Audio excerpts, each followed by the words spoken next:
Hello दोस्तों, welcome back to my YouTube channel. मेरा नाम रेखा है और आज हमारी जर्नी का तीसरा दिन है।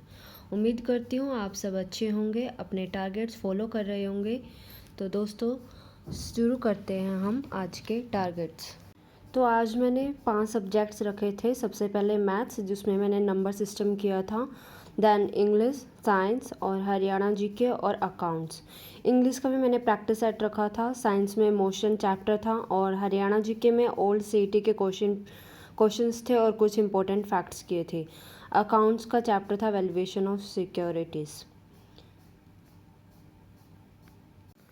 तो आज का सब्जेक्ट सबसे पहले मैंने रखा था प्रैक्टिकल सब्जेक्ट मैथ्स, और जिसमें मैंने आज प्रैक्टिस क्वेश्चन 13 किए थे और उसमें से मेरे 12 क्वेश्चंस ठीक थे। देन उसके बाद मैंने की थी इंग्लिश, और इंग्लिश का भी आज मैंने प्रैक्टिस सेट रखा था। इसमें क्या होता है कि हमारे ना मिक्स क्वेश्चन जिस टाइप के भी पेपर में आते हैं, जैसे कि स्पेलिंग करेक्शन वाला आता है, वॉइस आती है और इनडायरेक्ट स्पीच वगैरह आती है।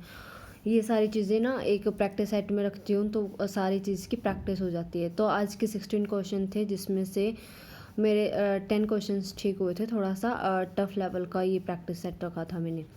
तो उसके बाद मैंने की थी साइंस। साइंस का आज का चैप्टर था मोशन, जिसमें आज हमने पढ़ा कि मोशन क्या होता है और डिस्प्लेसमेंट, डिस्टेंस क्या होता है, स्पीड क्या होती है।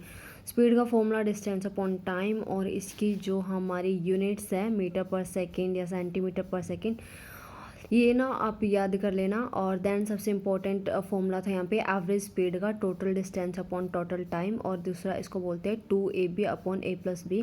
ये बहुत ज़्यादा इंपॉर्टेंट क्वेश्चन है, पेपर में पूछ लेता है। देन एवरेज वेलोसिटी थी, initial velocity plus final velocity upon 2। यहाँ से हम वो निकाल सकते हैं, और इसकी ऐसा यूनिट मीटर पर सेकेंड है। ऐसा यूनिट यार हर चीज़ की बहुत ज़्यादा इंपॉर्टेंट है, तो आप ना थोड़ा सा फोकस करके इसको याद करना, या एक काम करना, अपनी एक छोटी सी डायरी लगा लो, उसमें ऐसा यूनिट्स है, ये जितने भी हमारे फॉर्मूलाज हैं वो आप इसमें लिख लेना। और सबसे इम्पोर्टेंट था हमारा इक्वेशन ऑफ मोशंस, ये बहुत ज़्यादा इंपॉर्टेंट है। यहाँ से ना हमारे न्यूमेरिकल्स बनते हैं, और उन न्यूमेरिकल्स को सॉल्व करने के लिए हमारी ये जो इक्वेशंस है यूज़ होती है, तो ये अच्छे से करना। उसके बाद था वेलोसिटी इन सर्कुलर मोशन, जिसका फॉर्मूला है 2πr अपॉन में टाइम। तो हमारा साइंस था जो यहाँ पे ख़त्म हुआ। और उसके बाद मैंने रखा था हरियाणा जीके, और आज हरियाणा जीके में मैंने एक प्रीवियस ईयर का पेपर था, उसमें से जितने भी हरियाणा जीके के क्वेश्चंस पूछे गए हैं हमारे बैक में, वो किए थे इम्पोर्टेंट, और कुछ इम्पोर्टेंट फैक्ट्स थे वो रखे थे।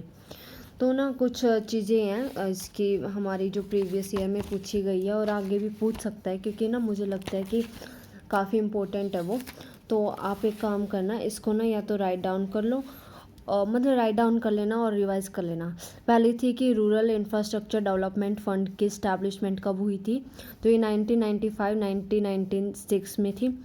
और उसके बाद पीएम जनधन योजना कब स्टार्ट हुई थी, ये 28 अगस्त 2014 को हुई थी। उसके बाद भिवानी टेक्सटाइल मिल की स्थापना कब हुई थी, 1937 में। और उसके बाद फुल फॉर्म पूछी थी RKVY की, जिसकी फुल फॉर्म है राष्ट्रीय कृषि विकास योजना, राष्ट्रीय कृषि विकास योजना। उसके बाद फुल फॉर्म पूछी थी NAIS की, जो है नेशनल एग्रीकल्चरल इंश्योरेंस स्कीम। उसके बाद एक फुल फॉर्म पूछी थी IMRB की, इंडियन मार्केट रिसर्च ब्यूरो। और एक इम्पोर्टेंट क्वेश्चन है कि हरियाणा का गांधी किसे कहा जाता है, तो ये बाबू मूलचंद जैन को कहा जाता है। और एक पूछा था कि नेफेड की स्टैब्लिशमेंट कब हुई थी, ये हुई थी 2 अक्टूबर 1958, यानी कि 1958। तो ये कुछ इम्पोर्टेंट क्वेश्चंस थे, आप नोट कर लेना और रिवाइज कर लेना।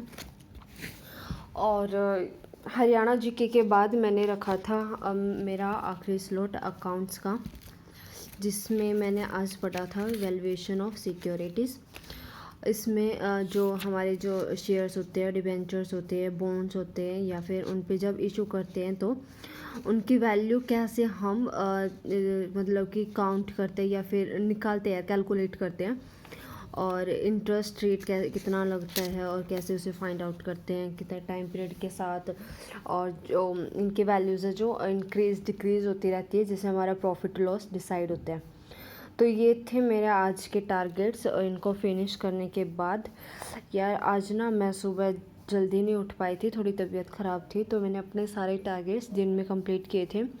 सुबह मैंने पहले घर का काम ख़त्म किया, झाड़ू पोंछा और दैन ब्रेकफास्ट वगैरह किया, नहा धो के फिर मैंने दोपहर में ये सारे काम ख़त्म कर लिए थे। और सुबह मैं वॉक भी नहीं कर पाई थी, तो फिर मैंने वॉकिंग भी शाम को ही की थी। दैन अपने प्लांट्स में पानी पूनी दिया और फिर एडिटिंग की। यार थोड़ी तबीयत ख़राब होने के कारण तो फिर मैं कुछ आज ज़्यादा नहीं कर पाई। होता है मतलब कि कई बार क्या होता है कि कुछ दिन लोज होते हैं, कुछ दिन हम ना हाई फील करते हैं, ज़्यादा एनर्जेटिक फील करते हैं, तो ये सब चलता रहता है। तो एक बात बोलनी थी कि अगर आपको कोई भी हेल्प चाहिए हो, साइंस के नोट्स या इंग्लिश के नोट्स, कुछ भी हेल्प चाहिए हो, तो आप मुझे कमेंट कर सकते हो। और आपको मेरी वीडियोस कैसी लगती है आप कमेंट ज़रूर करके बताना। तो guys thank you so much, और आई होप कि आप भी अपने टारगेट सेट करके पढ़ रहे होंगे और उनको फॉलो भी कर रहे होंगे कंसिस्टेंटली। यार पता है क्या है, बड़े बड़े टारगेट्स रखना इम्पोर्टेंट नहीं होता लाइफ में। मुझे लगता है कि हम ना छोटे छोटे टारगेट्स रखें और उनको ना हर रोज़ कंप्लीट करें। एक डायरी में लिखो अपने टारगेट्स हर रोज़, और जैसे ही कंप्लीट होता है उसको टिक मार्क करते जाओ। उससे क्या होता है, रात को जब सोने जाते हैं तो हमें ना एक अच्छी वाली गुड वाली फीलिंग आती है कि हाँ आज मैंने जो टारगेट्स रखे थे वो मैंने अचीव कर लिए सक्सेसफुली। तो वो ना हमें इनर हैप्पीनेस देती है, और ऐसे छोटे छोटे स्टेप्स एक दिन हमें हमारे मंजिल तक पहुंचा ही देते हैं। तो दोस्तों अगर आपको लग रहा है कि मतलब अगर आप लो फील कर रहे हो, तो मतलब ज़्यादा टेंशन मत लिया करो। जस्ट अपने छोटे छोटे टारगेट रखो, फॉलो करो, कंप्लीट करो, and then you feel good. And मतलब जॉब है एक ना एक दिन तो मिल ही जाएगी। तो मेरा तो यही सजेशन है कि पॉजिटिव रहो और अपना हार्ड वर्क करते रहो। तो thank you friends, take care, bye bye, कल मिलते हैं।